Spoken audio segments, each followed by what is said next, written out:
Alright, so I've already started stripping some of the dash, so obviously to get on that side for the harness I had to pull out this panel and remove those wirings down there. Pretty simple, probably a half dozen screws, the whole panel drops down. To remove this, there's two screws here, one there and one there, and there's a hidden one inside here, and then this all pulls away, the same as this. You've got two screws. Someone's broken this one, but there'll be normally a screw there, there's a screw there, panel there you can see there, and there's two under this, and this whole fascia pulls off. To get the dash out, I think it's about 6 bolts all up.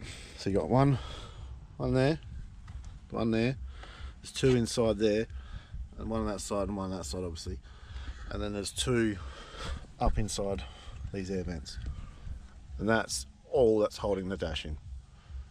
But obviously you have to remove everything else to get the dash frame out. So as soon as that camera's charged, because it's going flat on me, I will have it recording, but I'm probably going to miss some of this stuff. So one thing you will have to get off is the steering wheel because you need to get this out, because this has to be changed, because the plugs, from what I remember, are not compatible. They're slightly different, or the pins are slightly different, so this has to change as well. And obviously to get the engine harness out, you need to have the airbox out and the evap core box out as well. That comes away enough, and then you can pull the engine harness out. Otherwise you're trying to fight something that's really not going to come out very easily. You can get this out without having to take the dash out. It's just a pain in the ass. Like, it's really a pain in the ass. So it's just easier, because we're changing the dash anyway, we may as well just pull it all out. So, and then to get this console out, I'm pretty sure, I think this unscrews, this lifts out, and then there's this hidden screw in here. I think you can see that hidden screw inside that pin there, and there's two screws in there, and that will all lift off as well. Once this comes off, this gives you two more screw holes, and I think underneath this, I think there's two more screws in there as well. So pretty simple. It's just yeah, getting everything out. So I'm going to start doing it all. One thing you also have to do when taking the dash out is you have to unscrew this. This is kind of bolted. There's two main uprights that bolt between the body and the crossbar. This has got tabs between the two, so if this is still screwed in, the dash will not come out. So I just sort of add that bit. Alright, just like that. Dash is out. So now I've got to strip the looms. It's the fun part. So if you are doing this sort of conversion, like obviously, I think I've said it before, you need to change everything. One thing you will have to change is this plug. So the Jumbuck plug is 6 pin wide, where the Lancer plug is only 2 pins.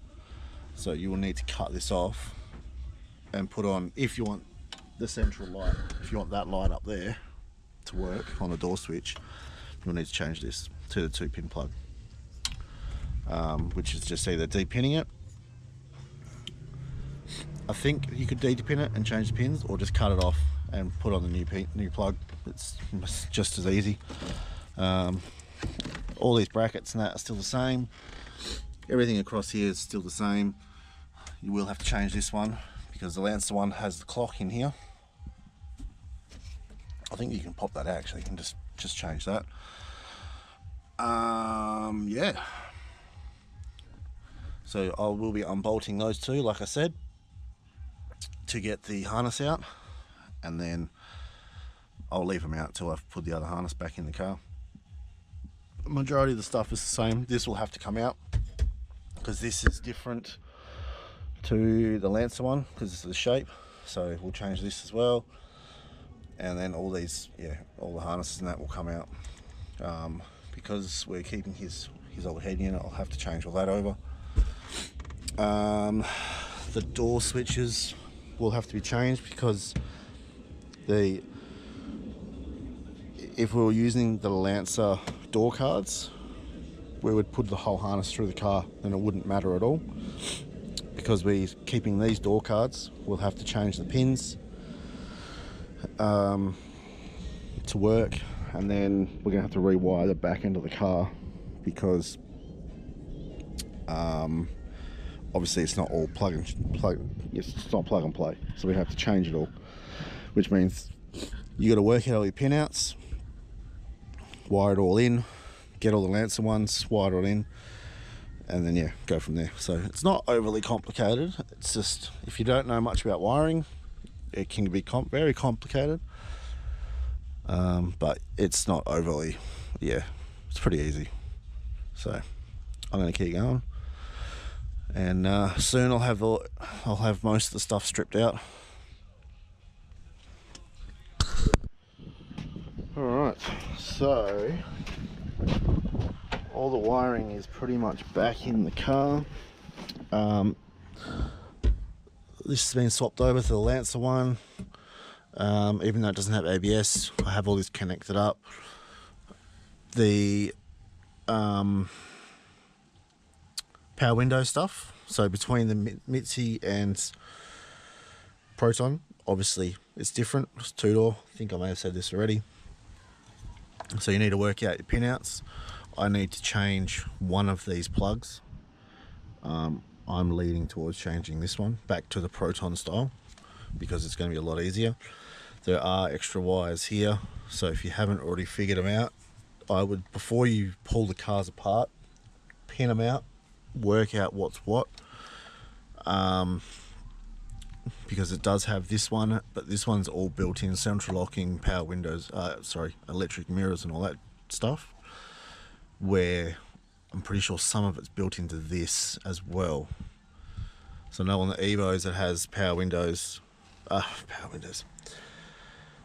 mirrors and folding mirrors, and it's all in the same circuit. So I'm pretty sure this is just for the power mirrors, but on the Proton I'm positive that it's built in for the central locking as well. So there's two extra wires there, and there's no wires on that side, but there's two extra wires on this one. Well, actually there's four extra wires, so actually no, 5, yeah, two extra wires. So I think that's for central locking. Obviously same on that side, because being a 4-door master switch, there's a lot more wiring over there. You don't need it all, so again, change it all out. Pretty much ready for the dash to go in. I still need to rip all this up, but this doesn't affect the dash going in. So if you are stripping this right down, take photos, do whatever you have to do to remember where everything goes, and you can just swap it all over. The air box, I do need to change that. So this is a Mitsubishi plug. The Proton one is slightly different, so I need to change the blower motor over, which is 3 screws, no big deal. It's a lot easier than pulling the airbox back out and trying to get it all to fit back in there. I'll change the blower motor over. Other than that, yeah, pretty simple. If you do have lots of stuff already in the car like this guy does, you're going to have to cut, make stuff work, extend stuff, because he's obviously got a sub or something tucked away somewhere. I'm going to have to make all that work again. I'm going to have to do all these pin outs because someone's butchered it anyway. So I'll clean it up and make it look all nice. And pretty much, yeah, so the dash will be going in either tonight or tomorrow. I can pretty much get all that side hooked up, and then from here it's going to be the tail lights. So getting the tail lights done again, totally different pin outs. The Mitsubishi plug for the tail lights is this one. So, and it's got like the rear demister, it's got all that stuff. So yeah, it's not, I don't know if you can see that, it's not just as simple as plugging it in and away you go, because the Proton one is about 6 pins and this is like, I don't know, 12. So you need to work your pin outs out, whether it's just just testing. Yeah, like test before you strip the car. Just test every circuit, see what it does, write it down. If you don't have the tools to get it done, all you really need is a test light, and just turn circuits on till it turns on. That's all you gotta do. So yeah, see how we go. It's starting to, it's like 4 o'clock now. It may start raining again, I don't know. I've actually had a really good run, so I don't want to push my limits. Alright, so next day, nice and lovely skies. So I decided to rip everything out. Yeah, so like I was saying, I think originally there's some pin outs to do. So these do have a high brake light, so you will have to wire this one in. You can't just change the pin outs like you could previously. There is it looks like a rear demister in there as well. This particular one doesn't have a demister screen. I don't even know if they did have them locally or not. I can't remember. So either way, it's not necessary to have it, but you do need the brake light, obviously. So you can just tap that into the original wiring. So the way you pull it out, this is the way you put it back in. Put it all back in. I still need to run this one across the other side. So this is for the fuel pump. That will have to be changed as well. Yeah, keep everything as per GSR. Don't try and cut anything out unless you know what you're doing. I'm not even going to bother. So we'll just transfer it all over, so it's all there at least. And yeah, as soon as I get this run, I'll give it a quick clean up again. I'll just move all the nuts and bolts and stuff, and I might power it up so I can work out the windows to make sure all the pin outs are right. As soon as I've done that, then I'll put the dash back in. I don't want to be playing around with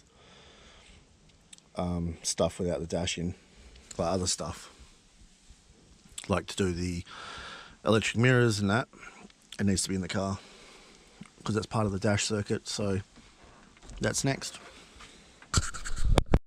So now that the majority of the wiring is sorted, it's time to put the dash back in. So let's get started.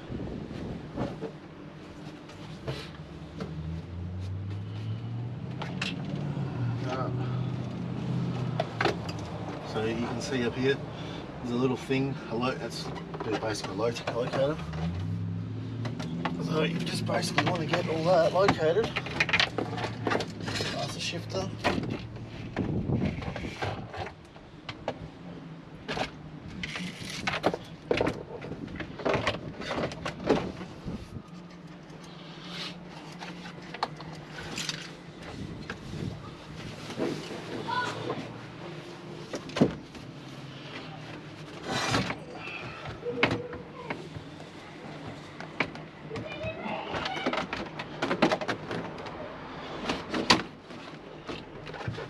Now at the same time, you want to get the selector for the air vent put through here, because that will, well, if you plan on using it, you want to get that in anyway, because otherwise you won't be able to get it up through.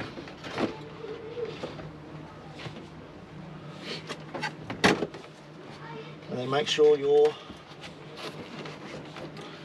new air vent controller is in the right spot as well,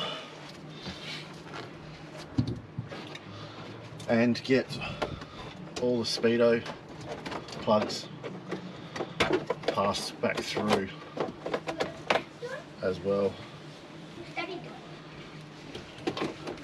Bring the bumper back. And the speedo cable.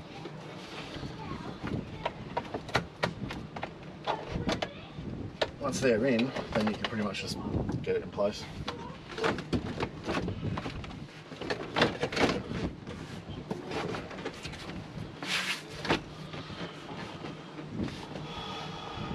I think I said earlier, these top two won't go in because the difference between the Proton and the Mitsubishis is the Proton's dashes are a little bit narrower or a different shape. So up in here, they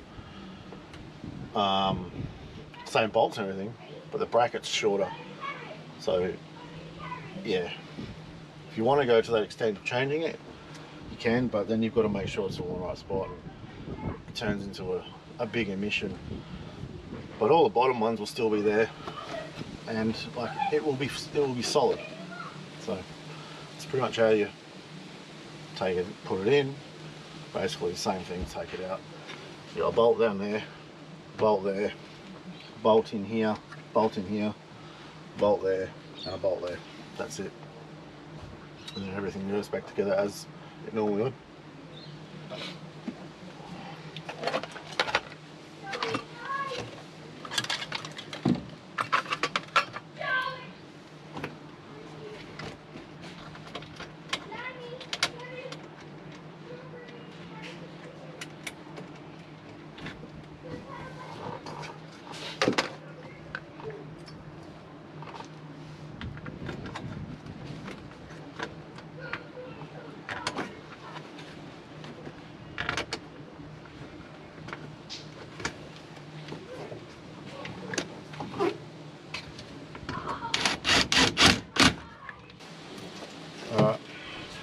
And then you got 4 more screws which bolt this unit in place.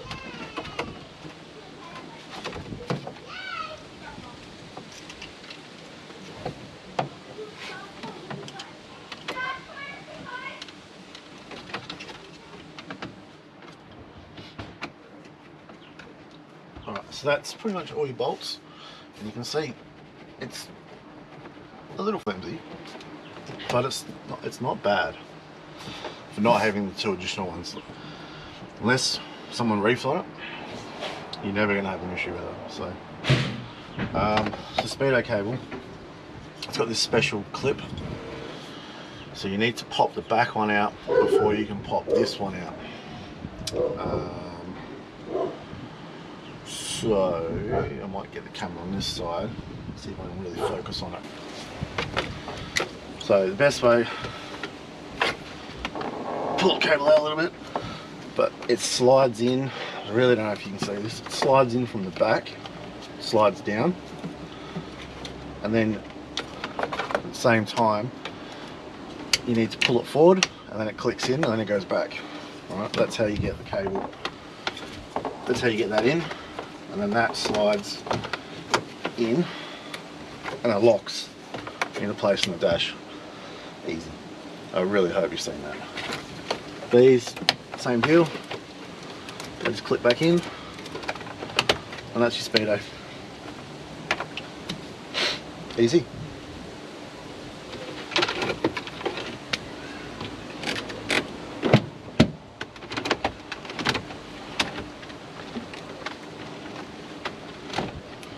Alright. So now I've got to rewire all of this stuff for the guy. That goes to the amp. So yeah, now you can put your stalks on. Once that's on, this Jumbuck can go back on, and then you can pretty much just put it back together. Everything else just kind of clips in. Obviously your console screws in. Everything else just clips back into place. So it's that easy. Alright, so you got your main 3 screws.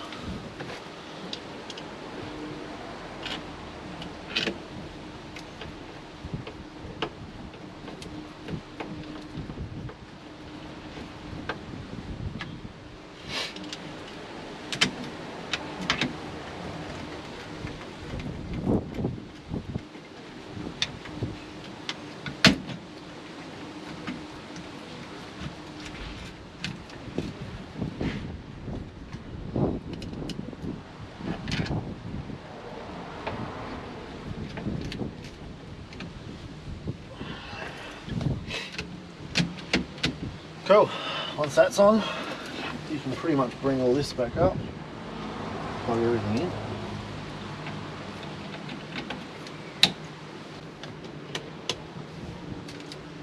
Like, it's a very basic dash setup. If you really want to have a nice dash setup, try and get an Evo one, because they've got the digital climate control.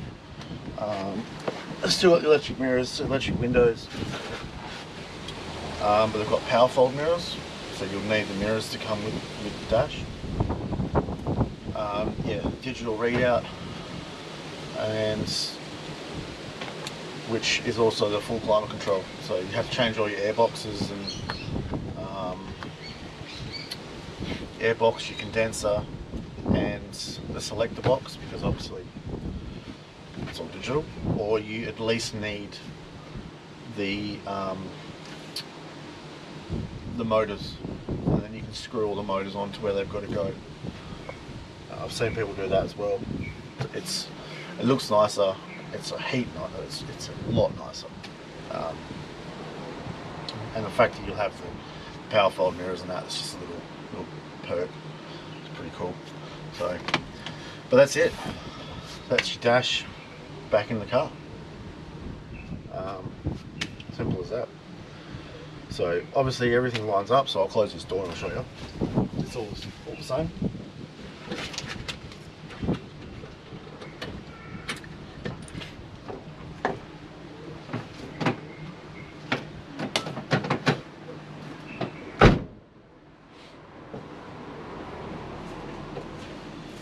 So as you can see, it's a little bit tight. It's a little bit closer because the dash isn't fully bolted away, but it still closes perfectly. Alright, I'm just going to keep putting things back together. I'm going to put the surround on, the steering wheel on, connect the rest of the power plugs up, convert this over to the window, the door, the interior switch, and then we start doing the wiring down this end, just so I can at least get this seat back in, get this side back together, which will be good.